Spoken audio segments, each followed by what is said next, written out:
How's it going, beautiful people? David Logan. Hope you guys are having an absolutely amazing, beautiful day. And I hope you've been taking care of yourself as well. It's been a few weeks since my last video. That was a workout video. Go back and check it out if you're looking for an easy workout that you can do with no weights or anything. Just go check it out. But today is going to be mainly speaking about something that I feel like plagues the black community. Not the black disease that we talked about in a past video, but one of the biggest problems for black people. And, you know, when I was growing up, these things were emphasized and these things were pushed out more than other things. And so, September, me and a friend took that 30 days to basically go without fried food. And so, I was really looking for things that would be challenges for me. I had to think about, okay, what do I do every day that isn't necessarily the healthiest or the best for me, and it will be a challenge for me to stop doing it. And so, fried food is one of those things that I have a craving for that I get every day. I don't get it every day now, but I used to get it every day. I used to get, fried chicken salads from Chick-fil-A. I get fried chicken salads from Zaxby's. I get fried chicken sub from Publix. I get fried chicken anything. I get fried okra. I get fries. I get fried anything, bro. And and it's especially when you grow up in a black community, a lot of places point to fried food. So soul food places are always going to point you to fried chicken. KFC, which is big in the black community, Bojangles is gonna all point you to fried chicken. Chick-fil-A is pointing you to fried chicken. Zaxby's is pointing you to fried chicken, and of course they have grilled options, but they point you to fried chicken first. And this is the thing that because you live in this community, you think it's okay. So you see your, 70-year-old grandma with shit under here and she always eats fried chicken, so you're like, okay, we can eat fried chicken then. But that's just not how this works. And so what we did is just 30 days no fried chicken and no fried food. And I've done this for I think or 5 or 10 days in a different month, but this time I wanted to go to full 30 days and just see if I could get some nutritional difference or something different. So what I was doing is basically trading out all fried things for grilled things or baked things. And so that means chips. I couldn't do chips. I couldn't do fried chicken. I couldn't do like fried apple pies. I couldn't do, stuff, anything that's fried. But things are baked. So crackers are baked. Anything that looks uniform is usually baked. If it's fried, it probably looks like it has a bunch of crispiness on it. That's like irregular and stuff like that. But so yeah, my SD card was full, but I couldn't eat none of that stuff. I love fried okra. I love fries. Well, I guess I don't anymore, but like all of this stuff is very bad for you. So one of the things that specifically is bad with fries is that they promote cancer. The reason they promote cancer is because whenever like a starch food like that is put into like this fiery, somebody else can probably explain it better than me, but they put it into this fiery thing, and so it produces, I don't want to say carcinogens, but like basically stuff that causes cancer, that promotes cancer. And so if you're eating fries every day, which I was eating fries probably like 5 times a week, you know what I'm saying? And we're not talking about just a small fry. We're talking about a 600, 700 calorie large fry. You get what I'm saying? So stuff like that, I just was like, bro, I do this too much. You know what I'm saying? So it was good though. It started off cool. I think I felt my first craving about day 12. I already was kind of adept.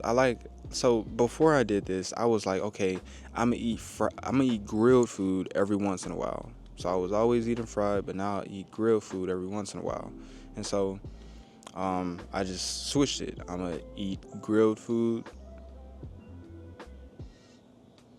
I mean, grilled food and eat fried food every once in a while. But I haven't even eaten fried food. It's October 4th. I haven't eaten any more fried food. I mean, I just don't have a craving for it. Like my craving for it is just gone. Like it's just it doesn't happen here. And it's not to say that, you always have to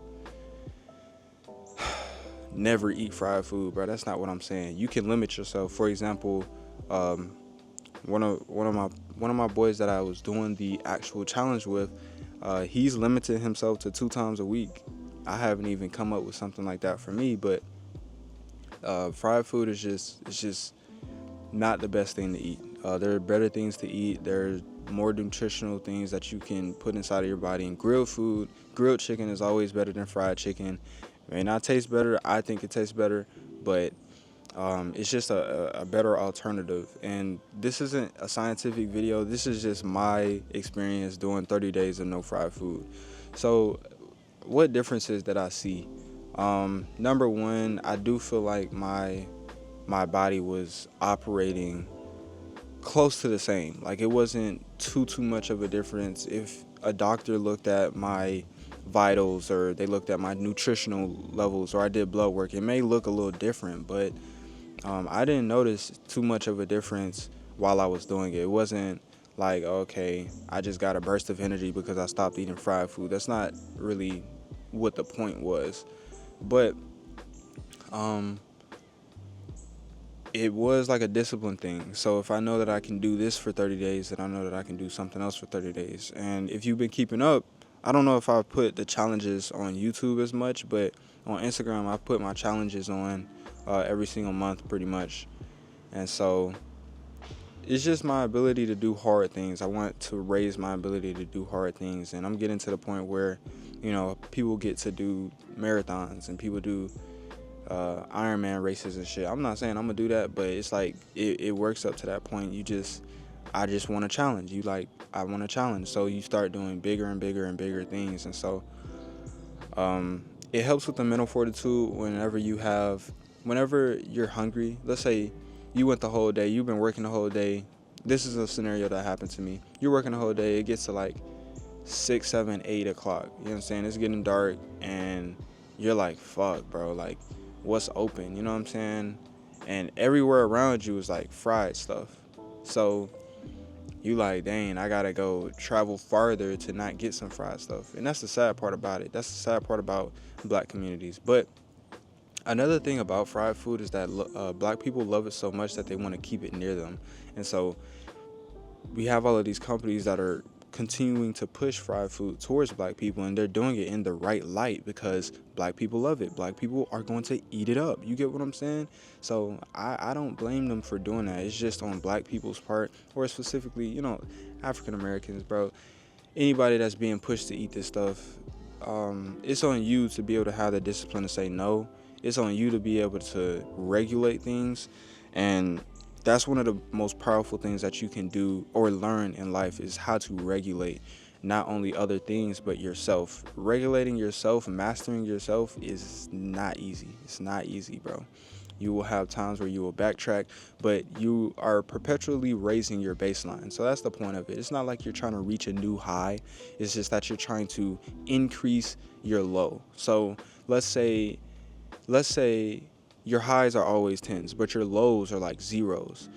You can raise your baseline, or basically your threshold of tolerance. You can raise your normal stable level to be able to be at a high performing level. So most people, when they're working on mastering themselves, they have to go back and release bad habits, release all the things that they feel like are hindering them.